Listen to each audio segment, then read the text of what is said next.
Welcome to Power Up Your Practice, the go-to podcast for law firm owners and managing attorneys working on the business, not in it. I'm Ruby Powers, your guide into the heart of law practice management, bringing your insights from leading legal minds, trailblazing attorneys, and expert guests who provide practical perspectives on running your firm more effectively and efficiently. And before we dive in, I'm thrilled to announce that my latest book, Power Up Your Practice, is out and available on Amazon. It's packed with actionable advice for growing a successful law firm. Be sure to grab your copy today. And don't forget to subscribe to our newsletter for exclusive tips and resources. And if you're enjoying this podcast, we love your reviews. They help us reach more attorneys like you who are striving to build the practice of their dreams. Prepare to open your mind, be inspired, and power up your practice to the next level.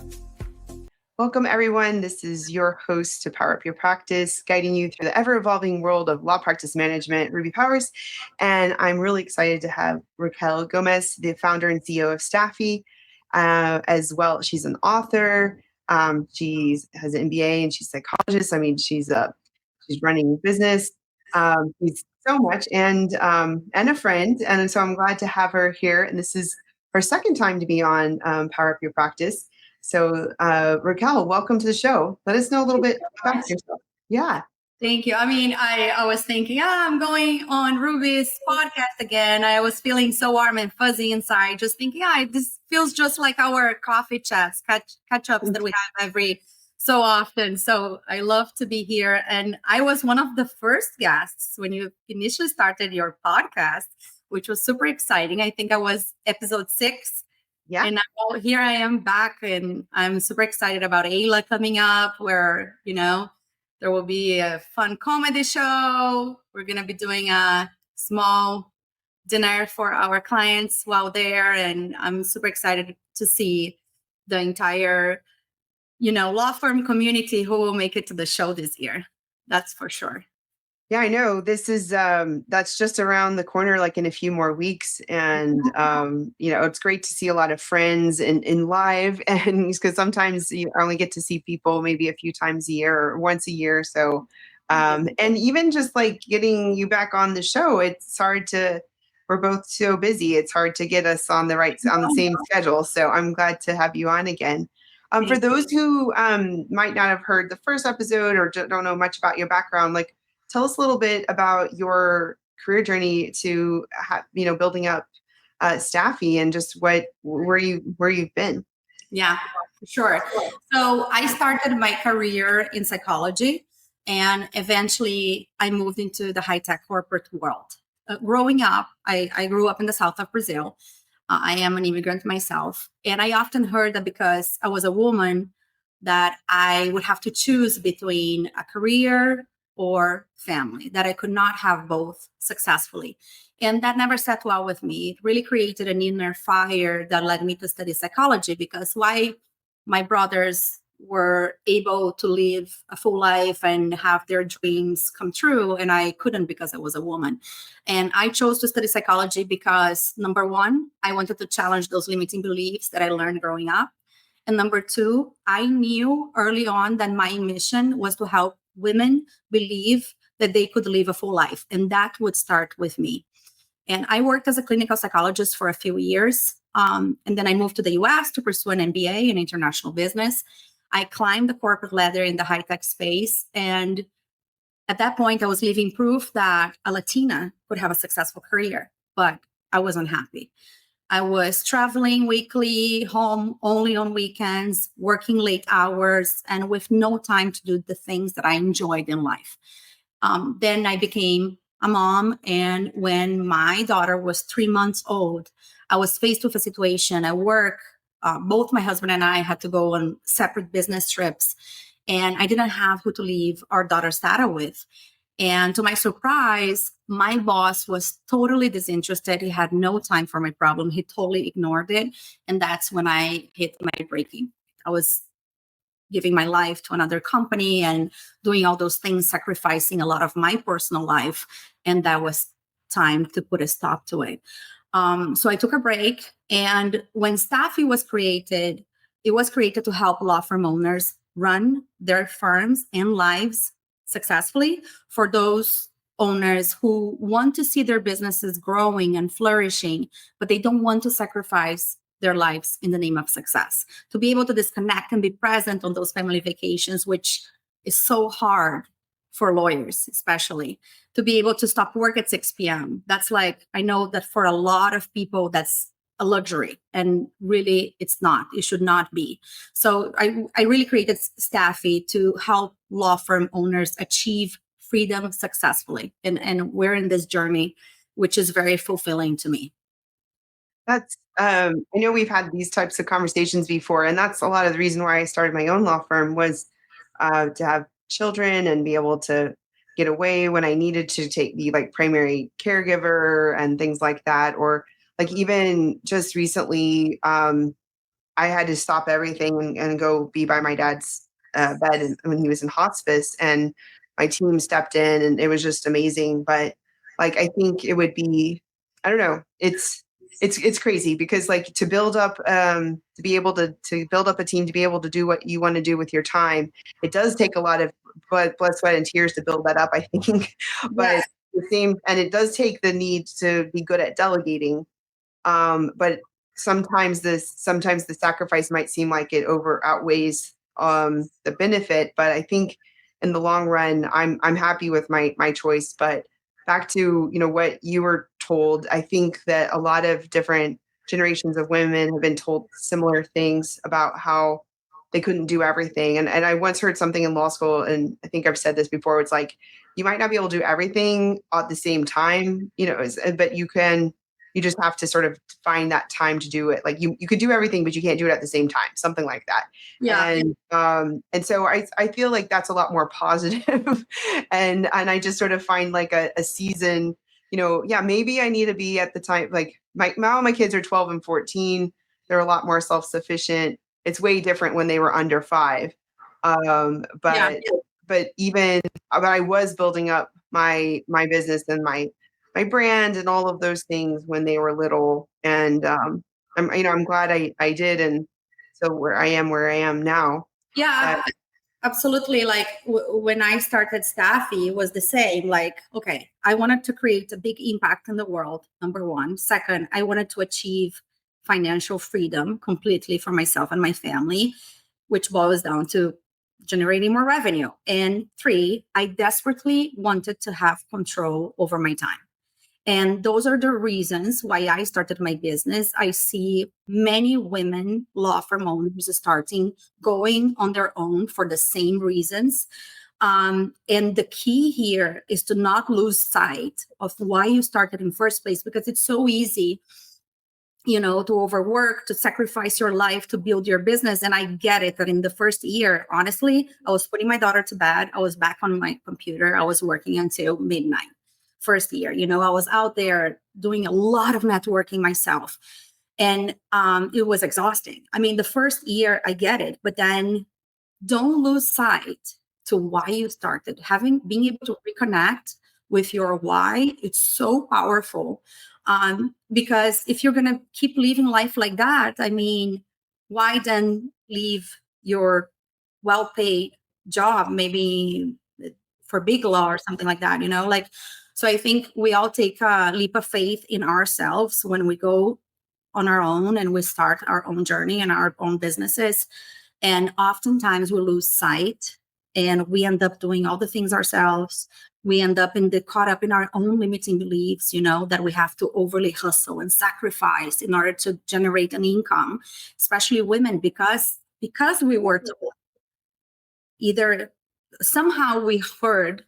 I've heard in my house, I'm at home, I would hear because, my mom, I love her. She's incredible. I love my mother, but she's a product of her time, culture, and her own limiting beliefs that were taught into me. But we hear those things either from other sources or in our own homes growing up.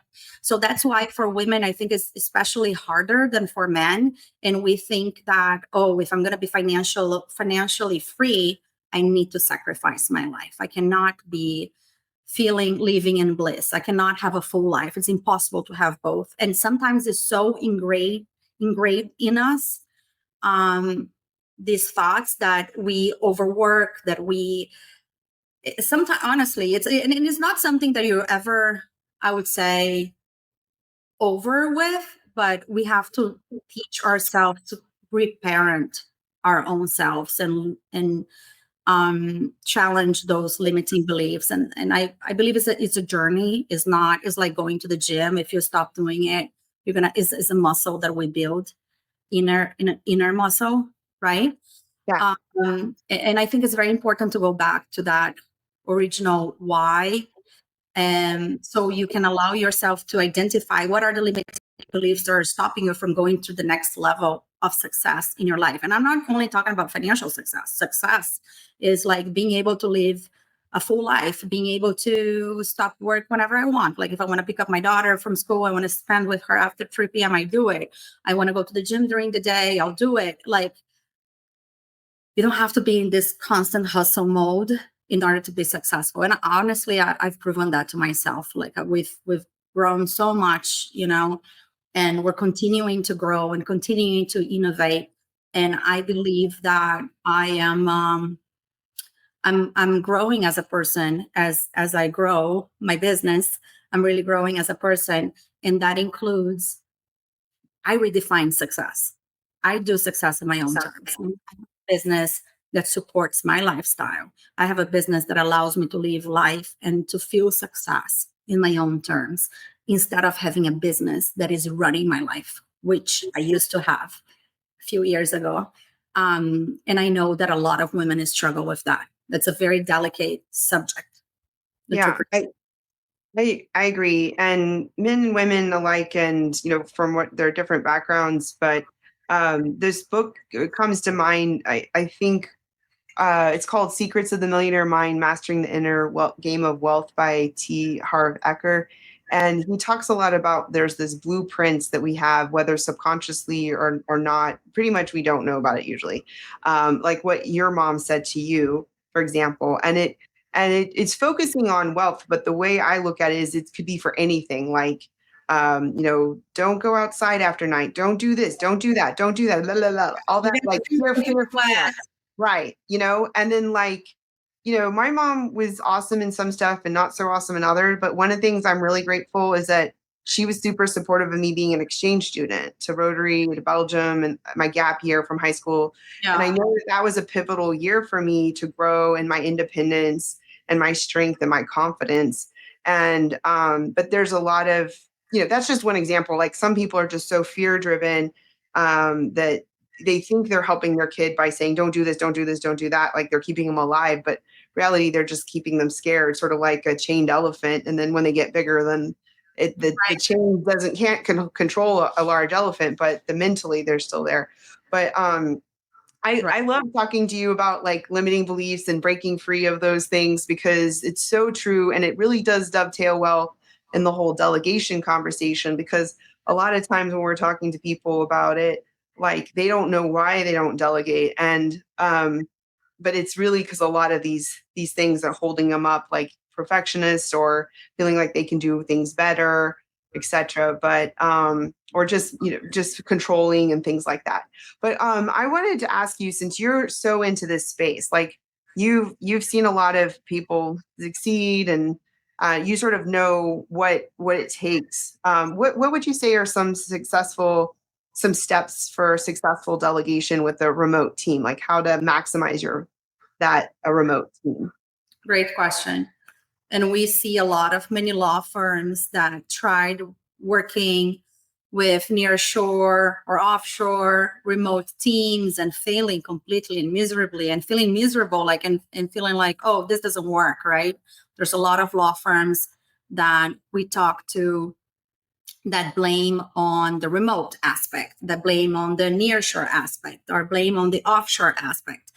And working with law firms in the legal space and working with building top-notch remote teams, we've identified 5 key steps that law firms need to follow in order to build a successful remote team and leverage that to grow and scale your law firm more rapidly and have more time in your hands in order to live life on your own terms, right? To do the things that you love, also to grow your business, to think strategy, to think like the law firm owner, the CEO that you are or you should be.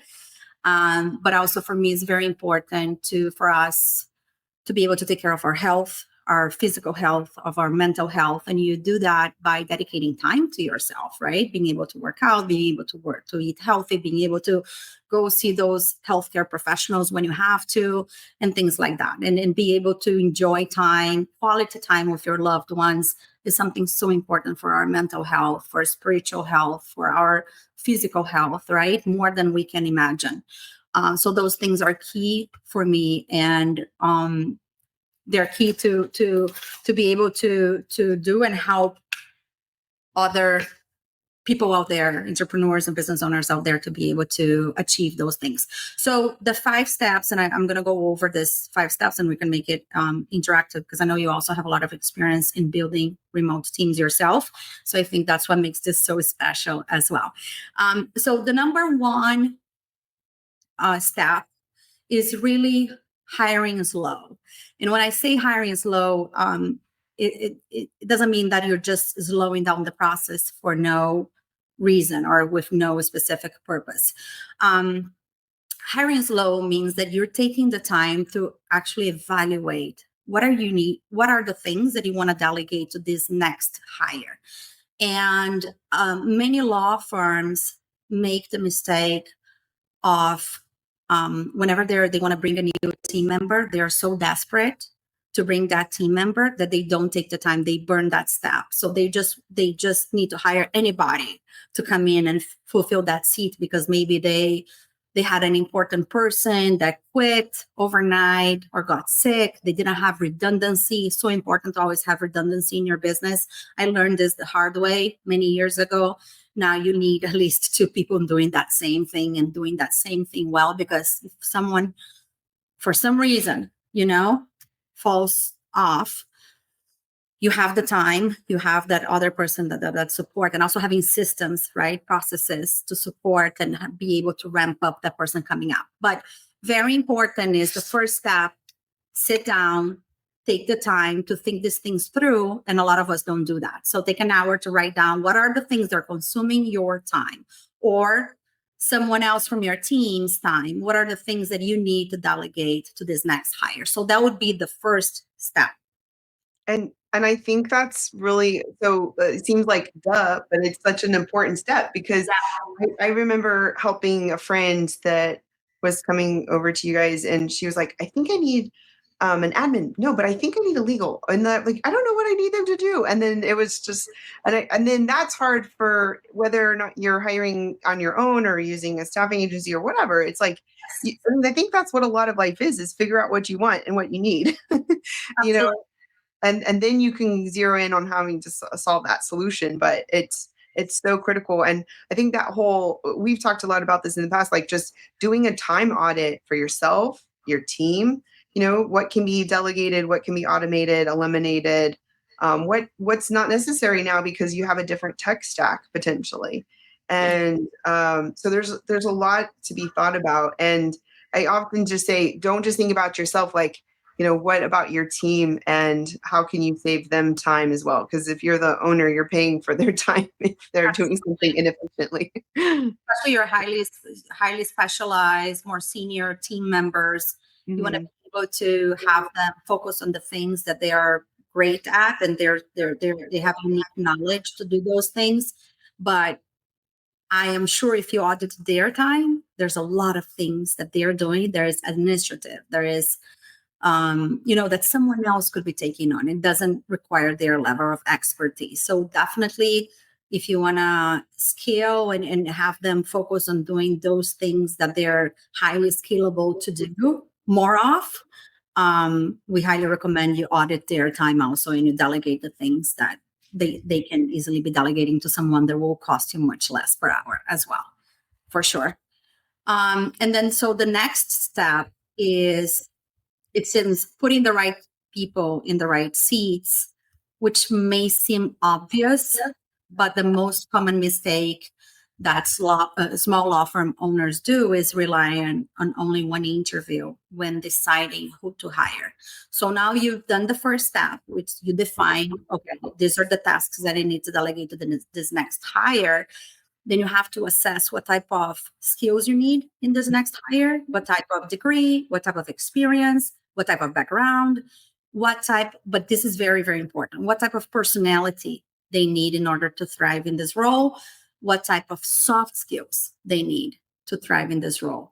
And not only to thrive, but to stay, because people will be very pleasant during an interview. People will tell you what you want to hear, but then real life comes and they're put to the test. And if you only relied on interviews, most of the times that will fall through the cracks, right? And it's going to be a lot of wasted time, a lot of turnover.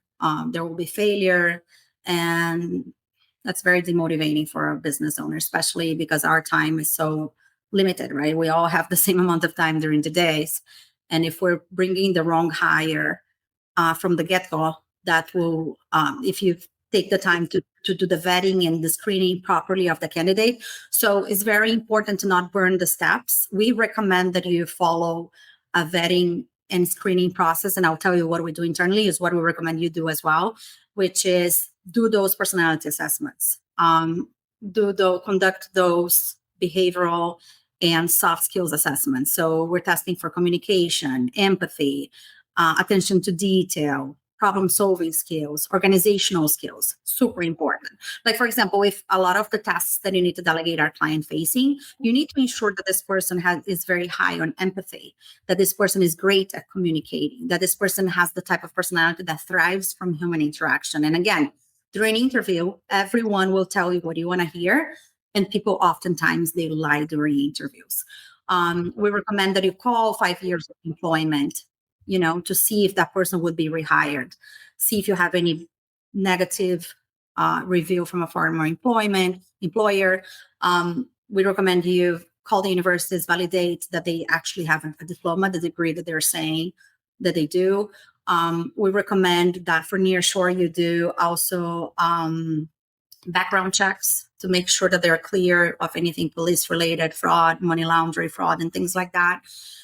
We recommend that you do a vetting of their workspace to ensure that they have a place where it's like how do I say, a private physical space where there's nobody else there. They're not sharing space.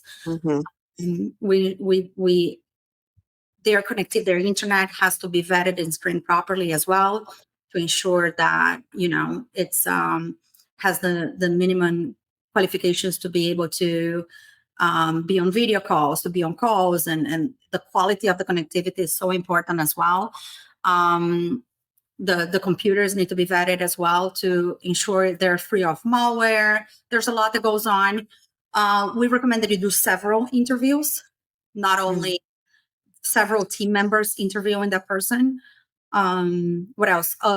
Their English skills should be tested as well, like the written and oral. Very important. I'm wondering if I'm forgetting anything else. But yeah, go through the process. It takes us 5 weeks, and it's a lengthy process, but it's worthwhile. Are you finding yourself overwhelmed with handling phone calls and spending endless hours on consultations that just don't qualify? Well, let me introduce you to Staffy Live, your ultimate solution for 24/7 live receptionist and intake services tailored specifically for law firms. Now picture this: empathetic, truly bilingual specialists who understand the intricacies of client care and are experts at asking all the right questions to qualifying callers efficiently. Now that with Staffy Live, you'll feel like you have a trusted partner by your side, ensuring only qualified consultations make it on your calendar and providing valuable follow-ups when needed.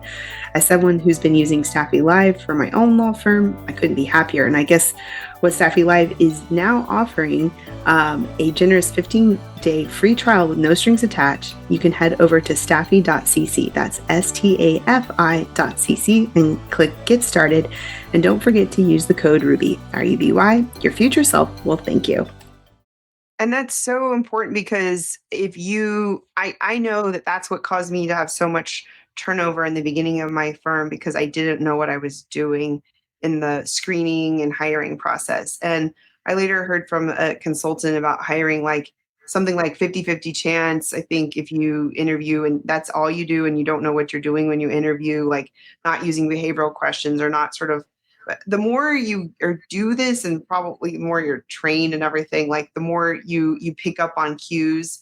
And what I've enjoyed using Staffy, for example, is that you're taking a lot of that 5-week process away from us. And then you're just giving us a couple of people when we have a position opening, and then we can sort of hit the ground running pretty quickly, and seeing if they're a good fit. But it doesn't mean that we shouldn't do our own best practices when in our interview process and using our, our experience and our knowledge of whether they're the right candidate or not.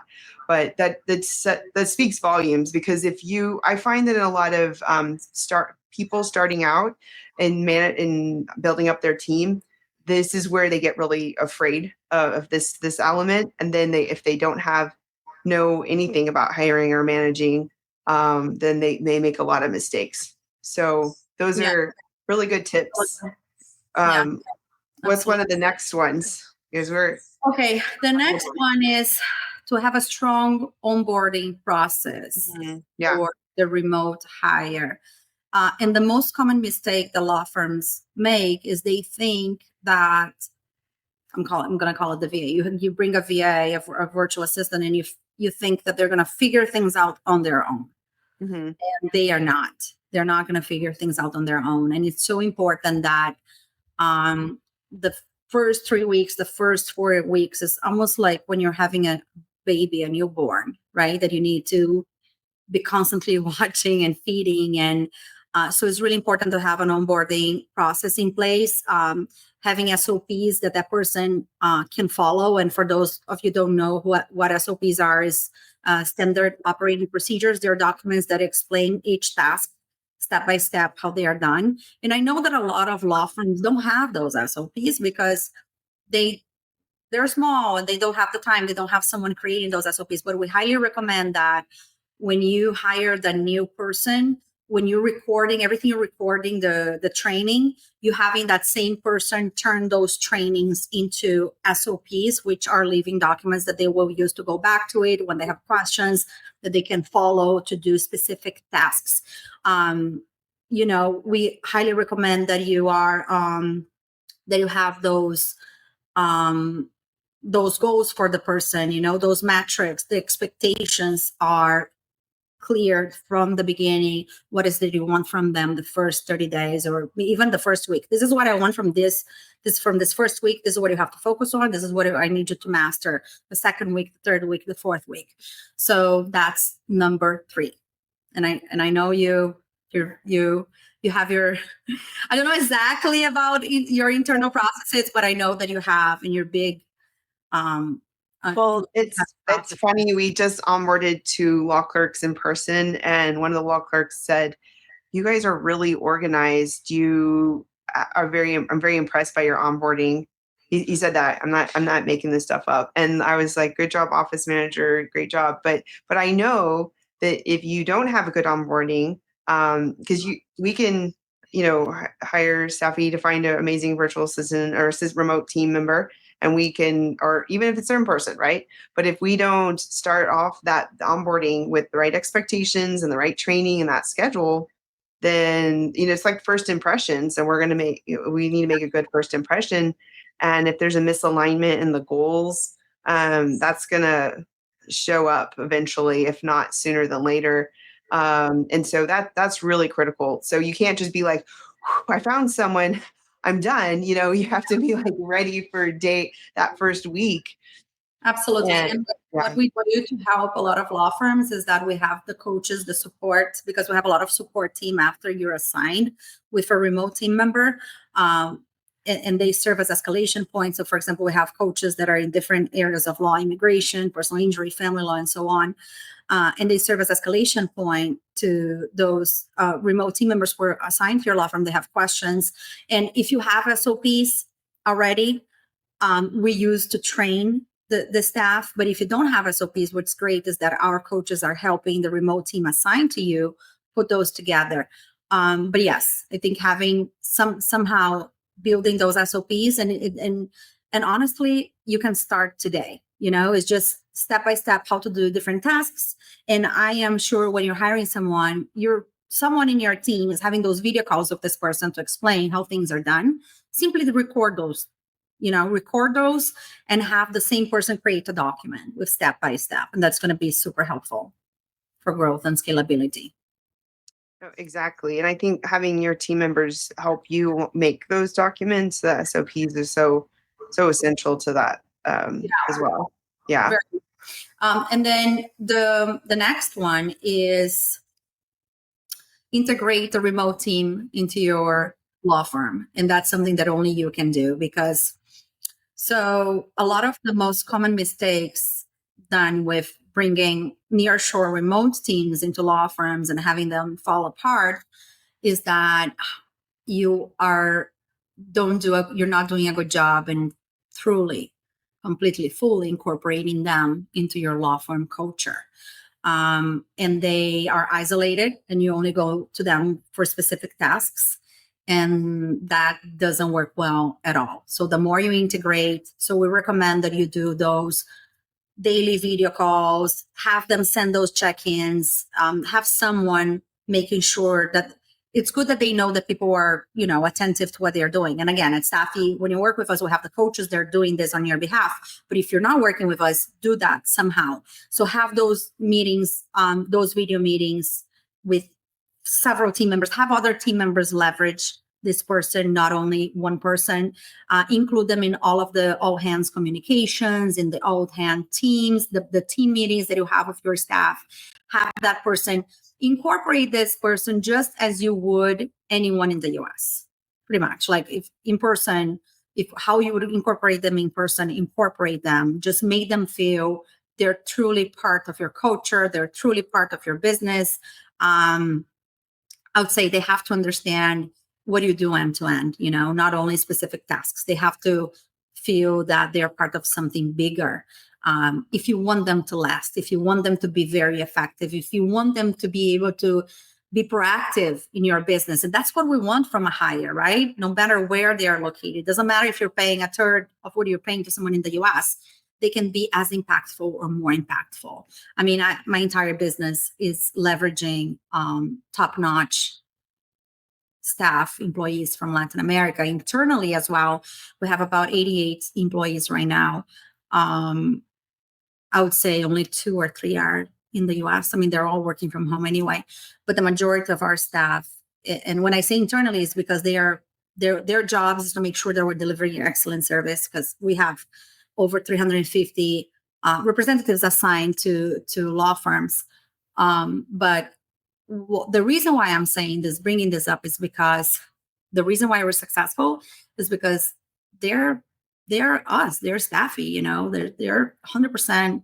Our culture is built with them and it's for them. And there's so many things you can do in order to successfully incorporate a remote team member or team members, right? I mean, Ruby, you have like about 9 right now remote staff. There are near shore.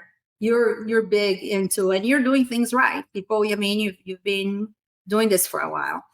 Yeah, I think we're up to a few years. More like specifically, when I ran the law firm from Dubai, I was the offshore person, and as my assistant was physically in Houston. But yeah, now we have gotten to the point where we have somebody in every department except for, I think, like an attorney. So we have everything. People are attorneys. No, exactly, they are. Yes, they're not acting as they're not acting as an attorney, like U.S. based attorney. Yeah. But we have billing, marketing, executive assistant, legal assistant in different departments within different fields within immigration. And then we have reception, and what else is there? Is that mostly everything? Did you say marketing? Yeah, I don't know if I said marketing. Yeah, intake. Yeah, reception, intake, and then we also have the Staffy Live part. So, but like I think there was a lot of belief, they had to be in this, they had to be in the office to do this, or the office to, like, for example, executive assistant. There was a point where I needed them to be able to drive my kid around or kids around somewhere or something like that. But we just overcame that, found a way to work around it. Or getting ready for an event at the office. Well, they can just get food delivered or something like that. Yeah. Or, find someone else who can physically go do that thing. But you find workarounds, and then even like court filings, when we were able to do online filings for immigration court, that was solvable and it wasn't so paper filled. Even like prepping, I've had a legal assistant prep a detained client over Zoom, so things that I just have these like blocks in their head, like that's not possible. Well, it probably is possible. Right. Yeah. So the whole podcast of everything that is possible to do with it. Yeah. Okay. Right.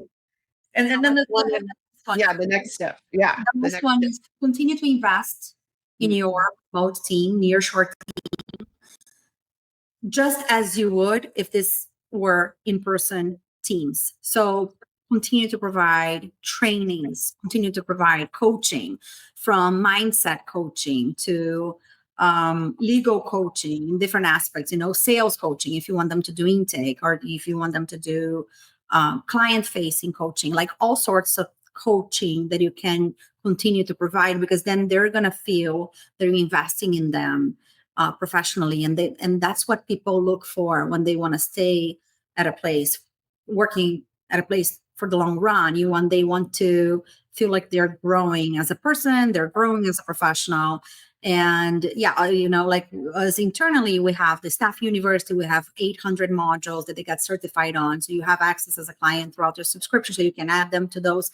The coaching, we provide psychologists that they talk to. And I know it's hard as a small business owner, but you can always hire from outside if you need to. And, people want to feel like they're cared for emotionally, mentally, so it's important also. And these people are working from home. Sometimes they feel lonely, more lonely than a person that is coming to the office. So I think it's especially important. That's why, even my background in psychology, we started the staffing methodology, which is providing all this mental health support, all this coaching to these people that are working. You have to consider them like they're just human beings like us, and the more you do that, the more successful you're going to be with this journey. Yeah, I know they are.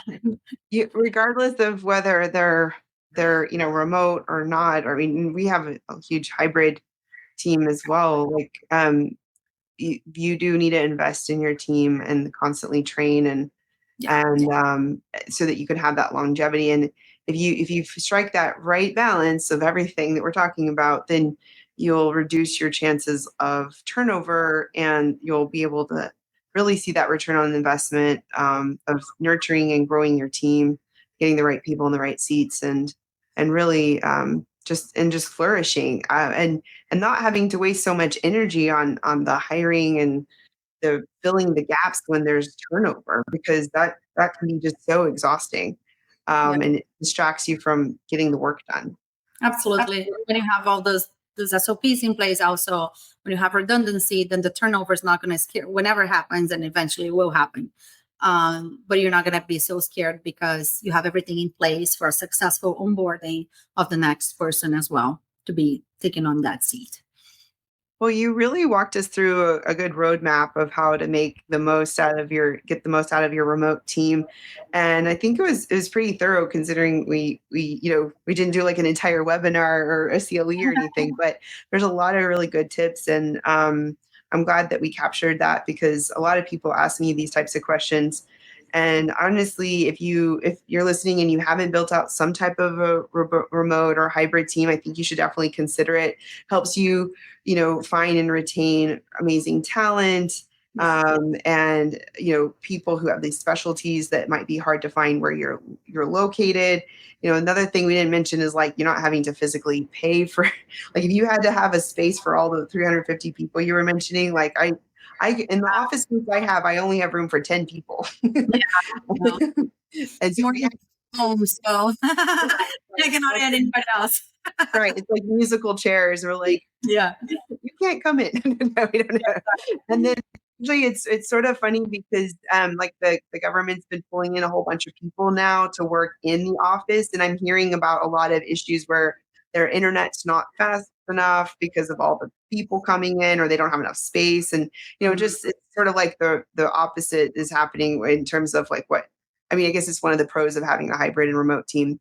But Raquel, I got some rapid fire questions, which I've asked a couple of you before, but these two I think might be new for you from being a second time guest.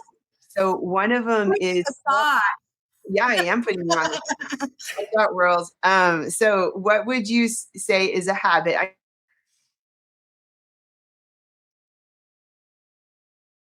I lost you. What's a habit that contributes to your success? Ooh, I like this one.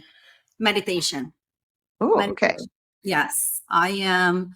And I've been getting more and more into meditation. Right now, I'm doing at least twice a day, if not 3 times a day.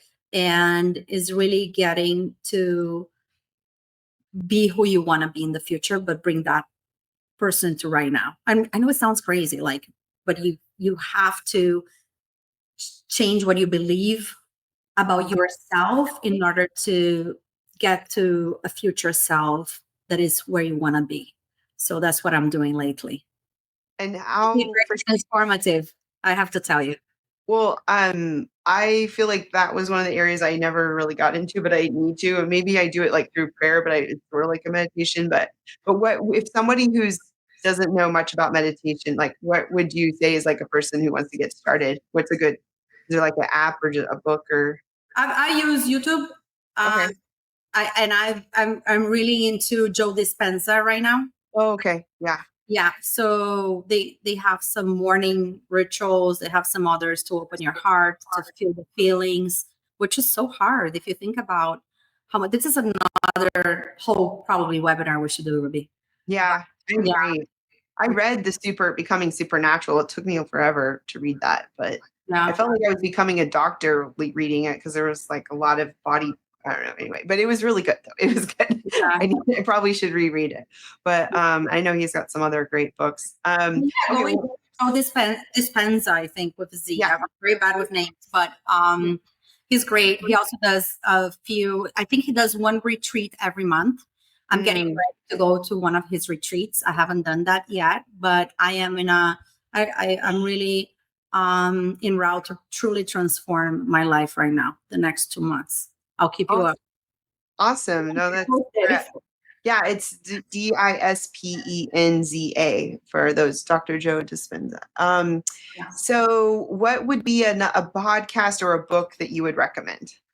I would recommend for those who have kids, The Self-Driven Child. It's an incredible. Yeah. It's really about raising those independent, self-driven individuals. We all want our kids to turn into self-driven adults, right?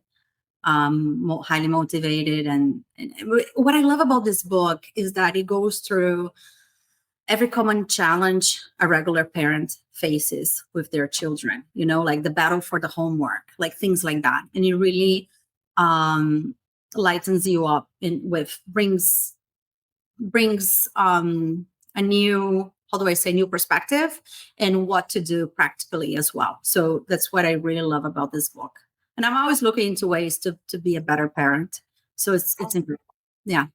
That's awesome. Okay. I feel like I've heard about that, or maybe I own it and haven't read it. So now I feel like that's why I like asking these questions, because selfishly I'm like getting new ideas for my next book.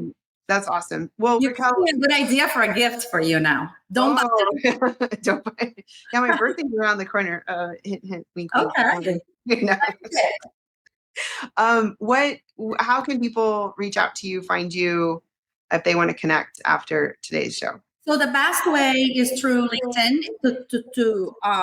Personally to me, Raquel Gomes. You can find me on LinkedIn. I'm very active on LinkedIn, but please feel free to go into our website is here, www.getstaffy.com is GETSTAFI.com.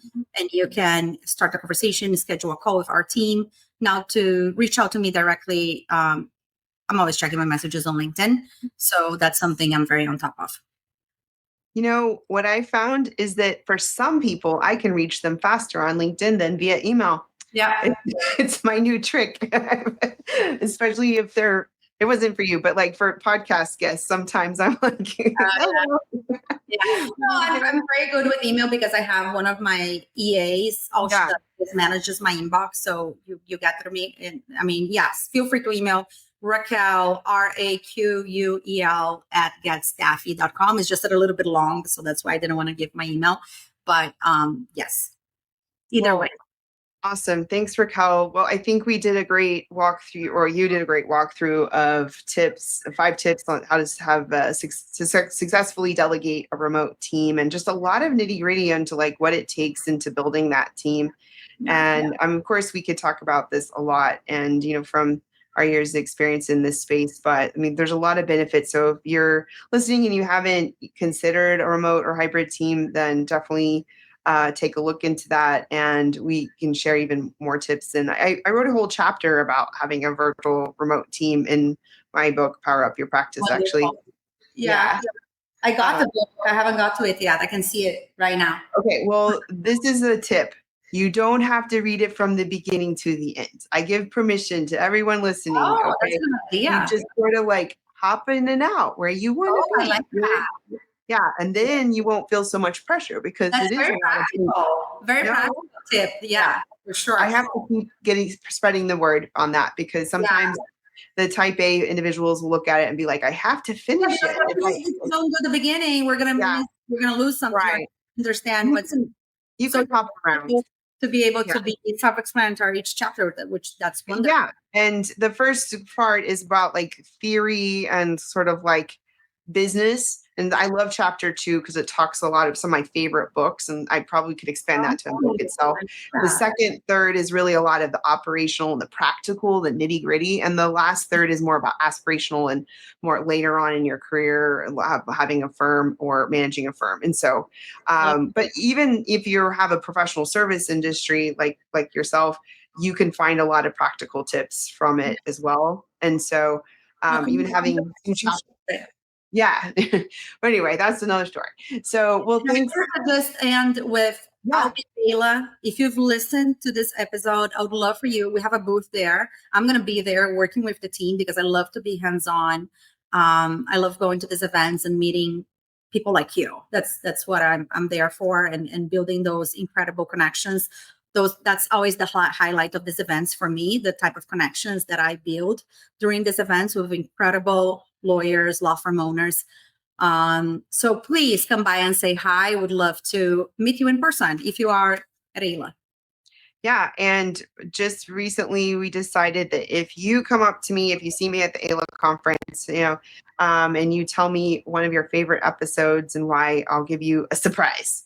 So come find me. I will not have a booth, but I will be a roaming booth, I guess you could say.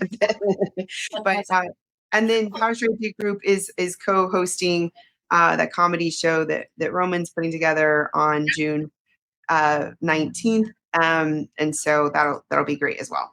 Yeah, we'll be there. And we're raffling a Gucci purse. So that's super exciting.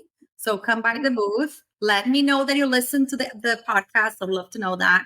And come be part of the raffle. That's super, super good gift that we're giving. We're raffling that. Yeah. Awesome. Well, thanks, Raquel, for joining us today, and everyone else who's listening. I hope you've enjoyed our conversation, got some really good tips, and feel free to stay connected in between episodes on the Power Up Your Practice Facebook group. We've got some other exciting things coming out this month, and we'll see you next time.